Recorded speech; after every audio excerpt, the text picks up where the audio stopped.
வந்து பாத்தீங்கன்னா தனி மனித ஒழுக்கமே இல்லை. அண்ணாச்சி சொன்னாங்க அவங்க பேசியது. தனி மனித ஒழுக்கத்துக்கு ஒரு மரியாதை இல்லாத அளவுக்கு அதுல போற ரசிகர்கள் பேசும்போது நமக்கு ரொம்ப அருவருப்பா இருக்காங்க. உண்மை என்னடா இப்படி பேசுறாங்க. நமக்குன்னு ஒரு கல்ச்சர் இருக்குது, நமக்குன்னு ஒரு கலாச்சாரம். ஒருவனுக்கு ஒருத்தி திருமணம் முடிஞ்ச அந்த குடும்பத்தை நம்ம காப்பாற்று என்னெல்லாமா இருக்குது. ஆனா அங்க வர்றவங்க இப்படி பேசுறாங்கன்னா நாம் எதிர்கால தலைவர்களாகக்கூடிய அந்த இளைஞர்களை நல்வழிப்படுத்தக்கூடிய ஒரு தலைவன் இருக்கும். ஆனா அப்படி அல்லாமல் வெறுமன ஒரு கூட்டட்டும் நமக்கு ஆரவாரம் பண்ணட்டுன்ற மாதிரி ஒரு வழி நடத்தல் நிச்சயமாக அவர்களை நாம் காப்பாற்றி ஆக வேண்டும். முதலமைச்சர் சொல்ற வழியில எங்களுடைய கூட்டணி கட்சியா இருந்தாலும் சரி எங்களோட அரவணைச்சு எல்லாருமே வேலை செஞ்சுக்கிட்டு இருந்தோம் அப்படின்றத நான் இங்கு குறிப்பிட்டு கூற விரும்புகிறேன். அப்பெல்லாம் ஒருத்தரையும் ஆளை காணும், துண்டை காணும், துணியை காணும் ஓடினவங்களாம் இன்னைக்கு வந்து தேர்தல் வந்தது மேடை போட்டு வாய்க்கு வந்தெல்லாம் பேசிட்டு இருக்கிறாங்க. எல்லாரும் கேட்கும்போது நமக்கு எரிச்சல் வருது. என்ன இவ்வளவு சின்னத்தனமா போறாங்கன்னு தோணுது. நம்மளெல்லாம் முட்டாள நினைச்சிட்டு பேசிட்டு இருக்கிறாங்க. வெறும் பஞ்சு டைலாக் மட்டும் இயக்குனர் எழுதி கொடுத்தத அப்படியே வச்சுக்கிட்டு பஞ்சு டைலாக் மட்டும் பேசிட்டு இருக்கிறவங்க இருக்காங்க. அதுல அர்த்தமே கிடையாது, சொல்றதுலயும் அர்த்தம் கிடையாது. நம்ம என்னைக்கோ அறிவிச்ச வாக்குறுதியை செயல்படுத்தப்பட முடியாத வாக்குறுதி இன்னைக்கு சொல்றாங்க. அவங்க சொன்ன வாக்குறுதி சொல்றாங்கன்னு அவங்களுக்கே தெரியாது, புது கட்சிக்காரங்க யாருக்குமே தெரியாது. ஆனா நம்ம அப்படி அல்ல. நம்ம விவரம் தெரிஞ்சவங்க, அரசியல் தெரிஞ்சவர்கள், அரசு நிர்வாகம் தெரிஞ்சவர்கள், எதை செய்ய முடியும், எதை செய்ய முடியாது, எது மத்திய அரசு ஒத்துழைப்பு இருந்தாதான் செய்ய முடியும், எது ஒன்றிய அரசு நமக்கு ஒத்துழைக்கலாம் செய்ய முடியாது என்பதெல்லாம் அறிந்தவர்கள். அதற்கேற்றாற் போல நம்முடைய முதலமைச்சர் அவர்கள் வாக்குறுதியில 4 வாக்குறுதி நம்ம நிறைவேற்றியிருக்கோம். நம்ம ஊர்ல எடுத்துக்கோங்க, தண்ணி தட்டுப்பாடுன்றது இருக்குதா? ஒரு காலத்துல 3 நாளைக்கு ஒருக்கா இருந்தது. இப்ப நிறைய இடங்களை தினமும் தண்ணி வசதி பண்ணிருக்கு. சில இடங்கள்ல ஒரு நாள் விட்டு ஒரு நாள் தண்ணி வருது.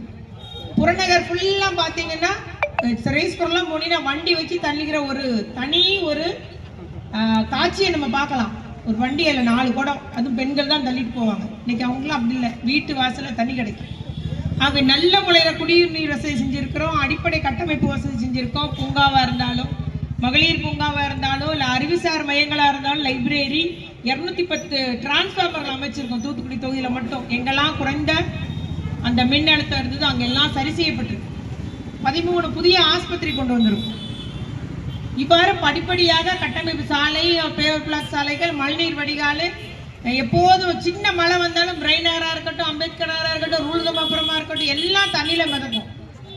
போன வருஷம் முந்தின வருஷம்லாம் அந்த நிலைமை இல்லை. 3 வார்டு மட்டும் சரி பண்ண வேண்டி இருக்குது. நமக்கு புறநகரில் உள்ள 3 வார்டு 15, 16, 17, 18 4 வார்டு அந்த பகுதியில் மட்டும்தான் சரி செய்ய பண்ண வேண்டியிருக்கு. மற்ற எல்லா இடங்களும் சரி செஞ்சாச்சு. அந்த இடத்துலையுமே இப்போ பாதாள சாக்கடை வேலைகள் நடைபெற்று முடிஞ்சிருச்சுன்னா அவங்களுக்கும் ஒரு அந்த சின்ன மலைக்கும் அந்த மழை நீர் கட்டக்கூடிய அந்த ஒரு பிரச்சனைக்கு தீர்வு ஏற்பட்டுவிடும். அதுபோல் அடுத்தது நமக்கு அடுத்த பிரச்சனை என்னது? டிராஃபிக்.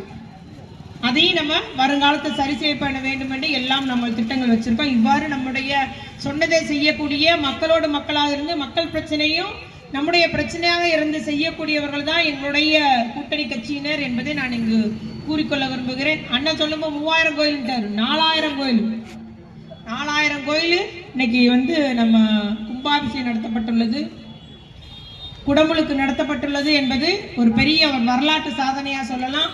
அதுபோல பக்தி இலக்கியங்கள், பக்தி நம்முடைய மக்களுக்கு தேவையான பாடல்கள் எல்லா புத்தகங்களாக நேற்றைய தினத்தில் கூட ஒரு பெரிய புத்தகம் நம்முடைய பக்தி இலக்கியங்கள், பக்தி சொற்பொழிவுகள், பாடல்கள் எல்லாம் நம்முடைய முதலமைச்சர் அவர்கள் புத்தகமாக மக்களின் நலனுக்காக வெளியிட்டிருக்கிறாங்க. இவ்வாறு நம்ம வந்து யாரையும் ஒதுக்கி வைக்கல. முதலமைச்சருடைய திட்டம் எல்லாருக்கும் எல்லாம் கிடைக்கணும், எல்லா மக்களும் வளர்ச்சி அடையணும். அடித்தட்டு மக்களா இருந்தாலும் சரி, விளிம்பு நிலையில் உள்ள மக்களா இருந்தாலும் சரி, மாற்றுத்திறனாளியா, திருநங்கையா, ஒருத்தருமே விடுபட்டு விடக்கூடாது. எல்லாருக்கும் எல்லாம் கிடைக்கணும், எல்லாத்துக்குமா நான் திட்டத்தை நிறைவேற்றுவேன். இதுதான் நம்முடைய முதலமைச்சர் கொள்கை. அதுபோல நம்ம நிறைவேற்றி இருக்கிறோம் என்பதை நான் இங்கு கூறிக்கொள்ள விரும்புகிறேன். அடிக்கடிக்கு சொல்லிட்டே இருக்கலாம், அவ்வளோ திட்டங்கள் நிறைவேற்றி இருக்கோம்.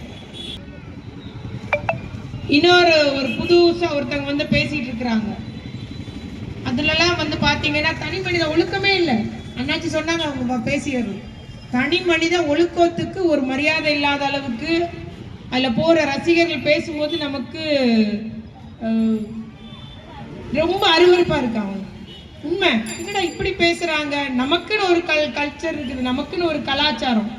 ஒருவனுக்கு ஒருத்தி, திருமணம் முடிஞ்ச அந்த குடும்பத்தை நம்ம காப்பாற்று என்னெல்லாமா இருக்குது. ஆனா அங்க வர்றவங்க இப்படி பேசுறாங்கன்னா, நாம் எதிர்கால தலைவர்களாகக்கூடிய அந்த இளைஞர்களை நல்வழிப்படுத்தக்கூடிய ஒரு தலைவன் இருக்கும்.